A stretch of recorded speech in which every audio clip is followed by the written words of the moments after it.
Hi, I'm Jon Sicotte, Executive Editor of the Brewer Magazine. Welcome to another edition of the Brewer Magazine podcast. We are sponsored by Keg Logistics, and you can find out more information there by going to keglogistics.com/brewermag. And of course, you can like and subscribe to our YouTube and Spotify channels as you can catch up with what is going on with the Brewer Magazine podcast here each week and each day. We are available at brewermag.com 24 hours a day for your business resources in the brewing industry. All right, well, in today's edition, we're pulling one out of the archives. It's a conversation recorded at Pike Brewing's iconic brewpub in downtown Seattle back in September of 2023. I sat down with now former Pike Brewing president Drew Gillespie, who announced he was leaving at the interview after 25 years. Not because of me. I think he'd already had it planned out by the end of 2023 to be wrapping things up there. But I had a great conversation with him, along with head brewer Leslie Shore. And we talked about the evolution of being one of the Northwest area's legacy craft breweries.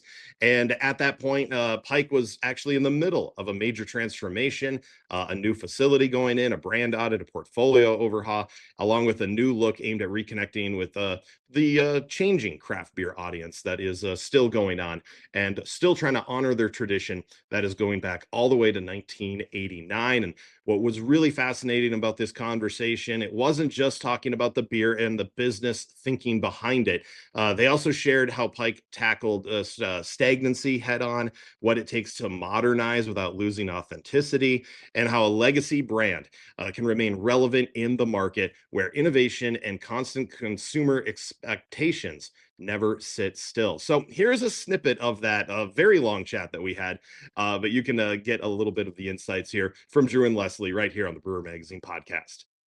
This Brewer Mag podcast is sponsored by Keg Logistics. Now's the perfect time to review your keg management strategy. Whether you're seeking a truly flexible keg rental program or intrigued by the seamless distribution freedom of paper fill, Keg Logistics is ready to craft a personalized solution for you, ensuring you receive the kegs you need precisely when you need them. For details, visit keglogistics.com/brewermag. Keg Logistics, modern solutions for keg efficiency. What brought you here and you know, being such an established brewery, sometimes that's a detriment to someone when you first want to step in, but like I think you guys were on the same page. You wanted to reinvent this place. But not lose it completely of what it was. And so when Drew and I started talking initially, like you could tell the excitement that he was really exuding for like the reinvention, but staying the course. Mm-hmm. Like let's peel back the layers of this onion and get to what Pike is at its core, which is local. We've been here for decades now. Everyone knows our name. We're landmark. So you see us around the town all of the time. We're just as easy to spot or recognize as the Space Needle, as the market, as the Ferris wheel, as all of these wonderful things that make Seattle, like on a visual standpoint. But we've been a part of this community for so long. Our beer has been touched by people's grandparents, parents, uncles, aunts, older siblings, cousins, and it's that making sure that we still fit into what people's tastes are. Yeah. So making sure that we still have those cores that we've had for decades, like Monk's Uncle, like Kilt Lifter, those two brands right there have kept the lights on in the brewery for a long time. Yeah. But let's do some really great IPAs. Let's do something different. Let's really generate some excitement for a new twist on a recipe, or just using a different process or a procedure that will maybe do something that people aren't expecting Pike to do. And that challenge of let's do something that people aren't expecting Pike to do is like my main driving goal. Yeah. I think like getting the crew together and having that crew like all actualize like what does this look like? It looks like we're gonna revamp this and retool that, but at the same thing at the end of the day is we're making really good beer and we're happy and we're proud of the beer that we're making. Yeah. So yeah. When did the thought process come? Like, did you see, was it hard numbers? Was it just the vast amount of other breweries coming into the space that made you guys go, we need to do something to keep the lights on? Because I'm sure there was probably those discussions as the industry continues to grow. Totally, absolutely, yeah. It's all those factors, and more. But yeah, pre-pandemic, Charles and Roseanne and I looking at the future, and numbers were rather stagnant. Things aren't growing the way they were. There's a lot of market competition coming in. And so we actually set upon what can we do we have this goal we talk about a lot of being a 100-year-old brewery. Yep. And unlike the icons like Eying and Samuel Smith, in the European tradition, you make the same beer and you make it forever. And that culture in Europe really embraces that. Yeah. But Americans and the American culture, particularly around beer, is about innovation and evolution. And what we observed about ourselves was that we weren't doing that. Yeah. Right? We were trying to, we had those mainstays, but we weren't evolving, we weren't changing and keeping up to date. Mm-hmm. So that's when the conversation started. And then fast forward through the pandemic, which was its own nightmare, and let's just pretend like it never happened, but huge impacts to business, sure. Really shook things up. And so we said, this is an opportunity. What do we really need to do? So we did a brand audit to hey, let's ask the community what they feel about Pike. And not just beer drinkers, but the distribution partners, the vendor partners, the restaurants. And there was some really clear sentiments of iconic background, respect, but stagnancy, not evolving, not lack of relevancy. Mm-hmm. So we really tried to internalize that, and that brand audit is really what kicked off, talking to Leslie, the new brand look. And what you alluded to earlier, how do you continue to embrace the history? Yeah. It's freaking dope that we're 34 years old. Right. But what does the modern craft beer consumer want? Mm-hmm. And if we can't meet those two things together, and so that's where we tried to bridge that gap. Mm-hmm. We still have Kilton Monks, but now Uptown Hazy IPA or Space Needle West Coast IPA is a great example of what Leslie did. We've had that beer for 10 years. Mm-hmm. It was a little bit more, we called it a golden IPA because it had won the 50th anniversary, and it had elements of a West Coast, but more malt forward and not really well defined. And bringing that up to a modern malt bill, much lighter malt. It's not a West Coast of 15 years ago, but it's got the dank, it's got the resin, and that beer totally caught us off guard. Sales just skyrocketed as the anti-hazy, and it was that's a really good example of, hey, there's history behind this brand and the style, West Coast style, but here's Leslie's more modern interpretation, and then the consumers have bought in. Yeah. I always say you can always slap a new label on any package and you'll get a bump. Yeah. Probably 3 months. We're a year later and we're still growing. Nice. So that's a really good example of how do you meld the two, embrace history, but does a 24-year-old craft beer drinker really care? I don't know. Mm-hmm. They're going to care what it tastes like. We know that. Yeah. So meet that goal. Then does it look good? Oh, and then they can learn about the history, and you can start cycling through that iconic landmark background. That beer I like comes from that place that's older than I am. Right.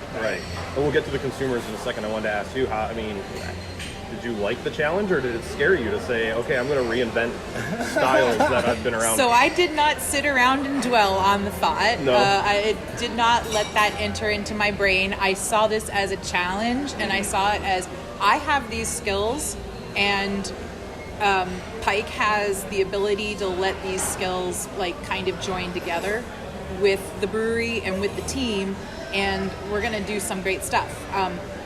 To me, I wasn't shying away from it. Let's put it that way. I definitely think and fervently believe that all of the things that we were able to do as soon as I came on board were things that were completely natural and normal for me. So it was like a no-brainer. It's well, why wouldn't I do this? Mm-hmm. Why wouldn't I do this? I love Seattle. I love Pike. Every time my husband and I would come out here before we moved here, we would always stop here and have a couple beers and food. So this place holds a special meaning for us. It holds a special meaning for a lot of friends that we have, and all over the country. So the fact that I'm here now and in any kind of capacity is pretty great. But I know that the skills that I have are exactly what Pike was looking for, and to do it wasn't a second thought. It was a definite yes. Let's do this. Yeah. First 3 months were really easy. She came on. And thank God it's been so much fun, but she came on and I had already a lot of this stuff, the business process behind the scenes had been in work for a year. Mm-hmm. You're working through brand audits and rebrands, and the public doesn't know. And so I'm, talking to people, and we start talking to Leslie, and I'm like, oh yeah, by the way, we need this to happen essentially 3 months after you've gotten here. And she's like, okay. And she just buckled down and we just started flying a QA, making test batches and things.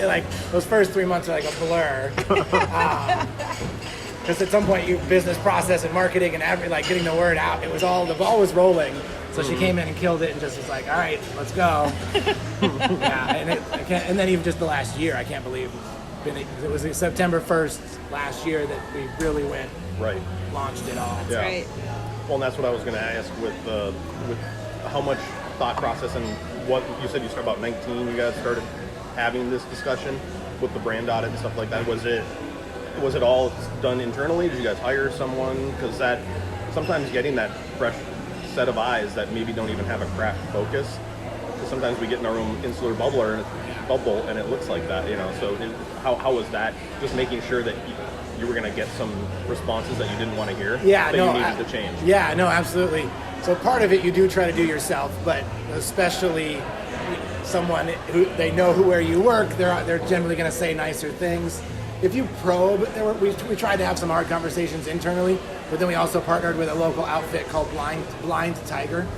So they specialize in craft beer branding, but because that's their bread and butter, they know a lot of people in the industry, and so they were able to go and do those. They did the formal brand audit while we were doing our own as well. So yeah, you have to get that outside perspective, because at some point, even if you're telling somebody, I want the hard truth, they're still going to give it to you a little bit soft. But a third-party person coming in and asking, hey, what do you think about Pike? Really does help give that unvarnished view. And some of the harder things to hear, because it's difficult to pivot your business and find another craft brewery. Heritage breweries, there's not a lot of go up, stagnate, and then get back into the game.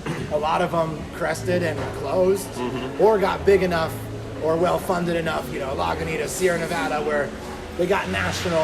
Yeah. But even then, if we're looking at the national trends, some of those brands are stagnating too, right? Right. As this industry matures, this is all undiscovered territory. And I look at Pike and I don't see another example of someone really doing that path and coming in and having the success early still, but the trends are really good that we have actually re-engaged with the younger people, the modern craft beer consumer. That also doesn't have like a massive conglomerate behind it as well. Yeah, it's not just like we're still just independent and doing our things. What was the process of decision making even 20 years ago when you first started? And I know obviously we weren't in management at that time, but like you said, there were these brands like Sierra Nevada and Founders, Bell's that wanted to have like a national outlook. And that doesn't seem to be it anymore. Did you guys ever have that? Like, is it because of the name Pike and it's so Pacific Northwest? Like, it was like, this is the place to be? Yeah. And never wanted to go past that regional status? Yeah, I know. So I've been working with Charles for 25 years. Pike was never meant or wanted to be national. Like, it is, we've always talked about being local and being a fabric of the Pacific Northwest. And that's really just always been our mission. So like, do we want to be big enough to be sustainable, and be able to pay our bills and, take care of people and have that culture? Absolutely. But no, we never really said, oh, we want to go national. Let's go get some, $100 million funding and do all that. Like, it's not the mission statement, we're more patterned after the European breweries that have been around for 100 years. And you're part of they're an institution, you go to a town and that place has been there forever. Yeah. Like, that's who we see ourselves. And to be sustainable, you do have to be a little bit bigger than that, and that's where we'd like to be, but you don't need to go to multiple states. And we were in that boom of the 2010 to 2015 where you could just sell beer by making it. We were in 14 states. That was a funny time. There's just way more demand than supply. But soon after that is when I was really getting involved in running the company, and we talked about pulling back. And we did that before a lot of, if you remember that time, everybody and their mom was in a different, dozen states, 24 states, and you saw it naturally come back. And we think that's the way it should be, because beer should be fresh. Like, when I travel, I'm like, I want to see what you're doing in your neighborhood, or at least the region. If I go visit you in Toledo, I want to hey, what do you guys got cooking around here? Like, who's the breweries you like? And that's what we want to be, is when you list the 3 or 4 breweries that when you come to Seattle, and go, oh, you got to visit Pike. Not only have they been around forever, but they make great beer, and I love their fill in the blank. Like, that's who we want to be throughout the Northwest. It's kind of funny how this model has come back. Like, everyone's now, the food trucks, industrial parking lot was the rage. Now all of a sudden you're like, oh, what? People want to come and have food. You know, like I was talking to Adam yesterday, who goes, the number one Google search for Reuben's Brews is Reuben's Brews food truck. Yep. Because people want to know what food is there. They already know about the beer, but you guys have come all the way back to that. Like you already had the food. Yeah. And that was because probably that was the model back then. And was it licensing that caused? I know sometimes the way that a brewery is opened, you know, was that the law back in '89 that you had to have food? Yes and no. So if you wanted a license like this, you did have to have food, but it goes deeper than that. And the reason Charles and Roseanne started this in the market was because they love food and they love beer, and most importantly, they love them together. Yeah. So we just opened a spot in Ballard. It's beer and food together, right? And I feel like a lot of the breweries that were doing that industrial thing, often breweries are kind of shoestring together. Opening a kitchen is costly. Yep. And there's licensing and whatnot that goes with it. But for us, and even for me personally, I love going to Ballard and visiting those industrial breweries. But yeah, it drives me crazy because I love beer, but I don't want to just sit and drink 3 pints without any food, or then go wait in a line in the rain. Like, I don't want that. Like, and I've got my family with me. Right. Like, I want to go to a place that's, you know, a public house, a pub, get some food, have some pretzels delivered, you know, get a burger. So it just, to me, beer and food always go together.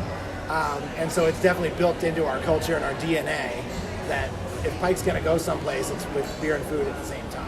How does that change your mindset for things that are maybe even just taproom only exclusive? Like, are you thinking food? Are you talking to the chefs for certain one-offs or anything like that? This Brewer Mag podcast is sponsored by Keg Logistics. Now's the perfect time to review your keg management strategy. Whether you're seeking a truly flexible keg rental program or intrigued by the seamless distribution freedom of paper fill, Keg Logistics is ready to craft a personalized solution for you, ensuring you receive the kegs you need precisely when you need them. For details, visit keglogistics.com/brewermag. Keg Logistics, modern solutions for keg efficiency. A lot of the one-offs, I definitely think about food. I think about food all the time. Like, I love food, and whenever I'm cooking, I'm thinking about what am I going to drink with this. And so when I'm thinking of a beer recipe, I think about what would I like to drink first and what food is going to really go well with it. And then I just take it from there. So for me, like, I like looking at our menu and getting a little bit of, well, we have like this really unique grain that not a lot of folks have access to, so I'm going to use this. And you know what? That really is going to accentuate like the very chewy texture of our pretzels, but it's also going to really offset our brats. It's going to offset the burger really well. Like all of these little menu items that we have, and regardless if it's a full entree or a snack, I want to make sure that it hits something either on the snack or the sandwich or the entree menu. Like that hef was a good example. Thanks. Yeah, like Leslie's talking to the team. They're like, we would love to have a hef around. It pairs well with the menu, and it's in demand from our consumers who come to this downtown location. But for me, running the business side of trying to actually run a sustainable business, hef probably isn't the best thing to go to market with in Seattle and the Northwest. It's not an in-demand product. Right. It's not a growth SKU.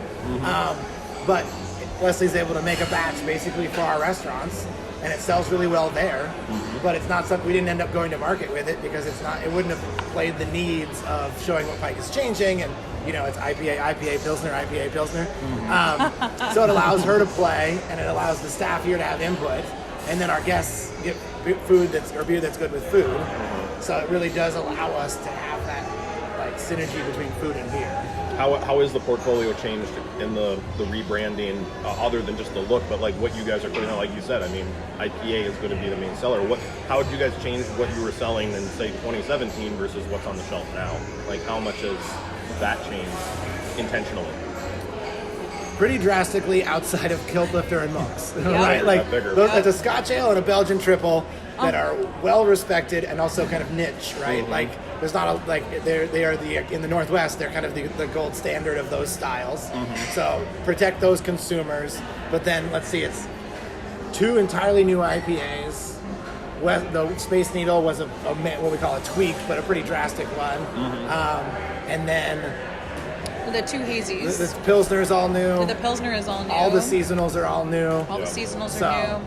Yeah. We tweaked 5X, which is our American Imperial Stout. So we rounded that out. just brought that up to standard. And then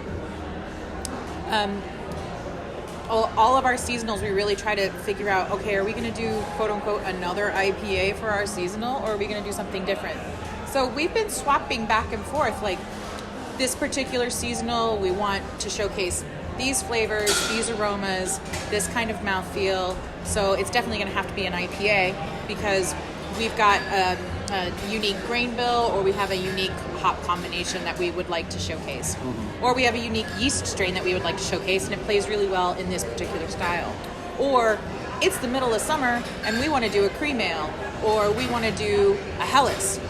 Not a lot of people are doing cream ales and Helleses, and especially here when it's hop, we've got so many IPAs on tap, like a lot of breweries in town do, that having those just really outre styles that people aren't really going to consider. You can always get an IPA from us, but when are you going to be able to get a Helles or a cream ale or a Hefeweizen? Like, not that often. So making those different changes, it really also kind of keeps the name elevated and people keep talking about it. Yeah. One of my favorites is a seasonal we did. It's 100% Washington. So because of our focus on local and supporting the Northwest, we're so lucky in Washington won Yakima Valley. 100%. So it's like no-brainer using local hops. But we also have two really great grain growing regions in the Palouse and Skagit Valley. So Leslie was able to be our spring seasonal. It was an IPA, but on the lighter side, but really it was 100% locally produced top to bottom. And so it was 100% Washington IPA. And that was just a great seasonal that just really hit, really crisp, and really speaks to the Northwest and our mission statement, supporting that locally. It was also pretty approachable as well. So people that weren't necessarily comfortable in asking for an IPA would get a taste of it, and it wasn't what they were thinking in their mind's eye of an IPA. It had that hop nose, it had a hop aroma, but it wasn't over the top. It wasn't a tongue buckler, and it also wasn't like super heavy in the malt bill or the sweetness.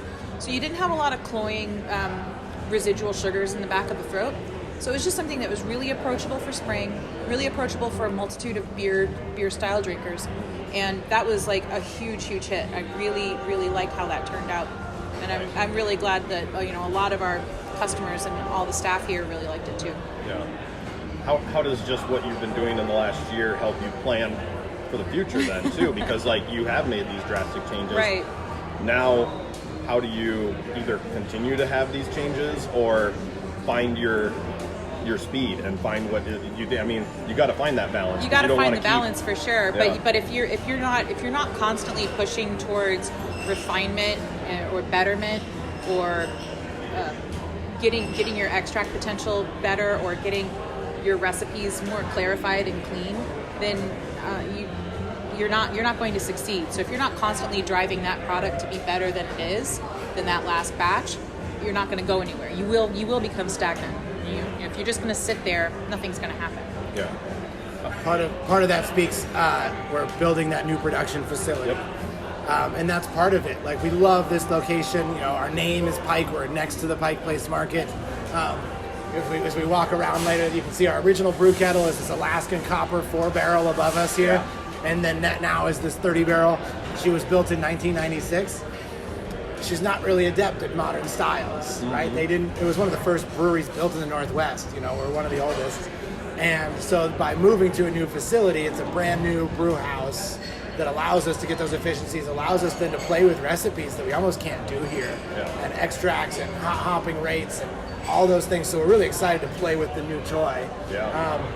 But then, continued innovation. One of my favorite beers that Leslie did, we have a couple cans left, but the rest of it sold out. It's an out of office. It's our summer IPA, and it's just so fun. And it's just, I don't know, we should taste it next. It's my favorite beer that Leslie did, and instantly in my mind I'm like, okay, that beer should come back. The liquid should come back, maybe under a different brand name, because that's very much out of office, play on summer. But like, that's part of why you do try new things, to see what's going to stick. Right. And hey, where do you make? Okay, that's one that needs to come back. Is it year round or not? But we got to play with that again. And just keeping that cycle going, because that's what the consumer wants, right? Innovation. But they also want to know what they can get. So you have your mainstays and your year-round, but then these new things coming along. our philosophy is a balanced approach, right? We're not trying to be the beer geeks, beer craziest brewery, right? There's some great ones all over Seattle and all over the nation, but there's also the ones who don't make anything interesting, and we want to have that balance. Like, you can get Kilt, Monks, maybe Uptown or Space Needle, but then also to try these new things. So a balanced approach is really how we do our business. Beer and food, our portfolio management really is meant to stand a test of time. Yeah. I think we also are only going off of about a year's worth of data historically since the brand refresh. So it'll be very interesting to see what this coming year's seasonals do, like the next quarter or 2 quarters seasonals do, compared to the previous year's seasonals, and just what do those numbers look like? Because we were, like Drew said, we were coming off of a rebrand refresh, so there's going to be that bump in sales and that bump in wanting to know more about Pike and get reacquainted with Pike. But then that growth was also sustainable. So we don't have decades of data to pull on what styles are actually like really amazing for us to brew or what our customers and guests want.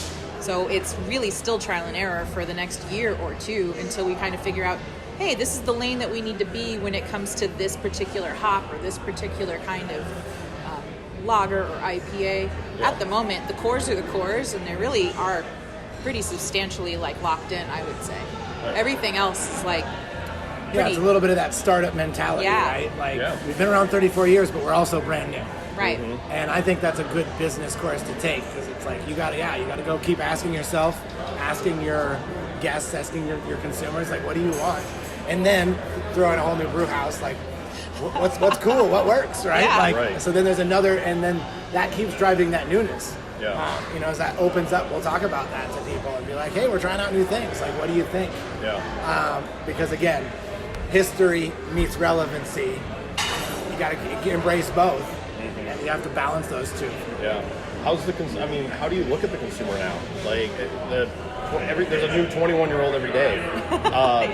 And trying to introduce them to beer. I mean, beer has become not lower class, but you know what I mean? Like, there's so many other options for them now that being able to try to get that under 30 consumer is it's important. You also, on the other end, you're losing. I started drinking. I was 21 in 2000, so now, trying to keep up with what they're doing. They might not be drinking as much either. Yeah. No, I think so. Finding both sides has it been difficult to bring in new and keep the old? We'll see. So far, it's working. But no, I think Bart Watson, the statistician from the Brewers Association, I think the data is like 80%. Don't directly quote me, or let's look it up. But it's like 80% of beer consumption by volume is 24 to 34 year olds. Mm-hmm. So that stays stagnant, and people come in and go out. And during that brand audit, you could see the 40 plus, people liked us a lot, but they didn't drink as much. And the people over here didn't know who we were or didn't like us. Yeah. So what we're seeing is brand engagement on social media. Mm-hmm. We're seeing increased sell rates of beer on the shelf. So even beers that either existed before or are new, they're selling faster. And so what that shows us is people are re-engaging with the brand. And then now that it's a year, it's not once. Because that's the fear, right? Right. In September to January, I'm like, we won't know if this works until we go a year. Yeah. And we're up 40% over last year. Right. And when the craft beer market is stagnant or down.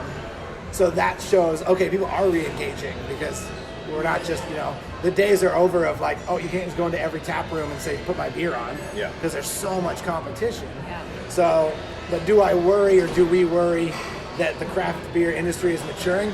Not so much, because we're not trying to be a national player. Yeah. We think because of the strength of our brand, the strength of our product, we can get to the size we need to be. Mm-hmm. And so if craft beer as a whole goes down 5%, we're this tiny little sliver. But in the Northwest, our name carries weight, our quality carries weight, so we can carve out the corner we need to. If we wanted to go national and get the $200 million funding, then we got to worry about that. Yeah. But we don't here in the Northwest, right? Because we're trying to carve out our space in this Northwest versus the other breweries to some degree. Mm-hmm. But so there's enough craft beer consumers for our little brewery to grow and be successful. Nice. So we don't really have to worry. This Brewer Mag podcast is sponsored by Keg Logistics. Now's the perfect time to review your keg management strategy.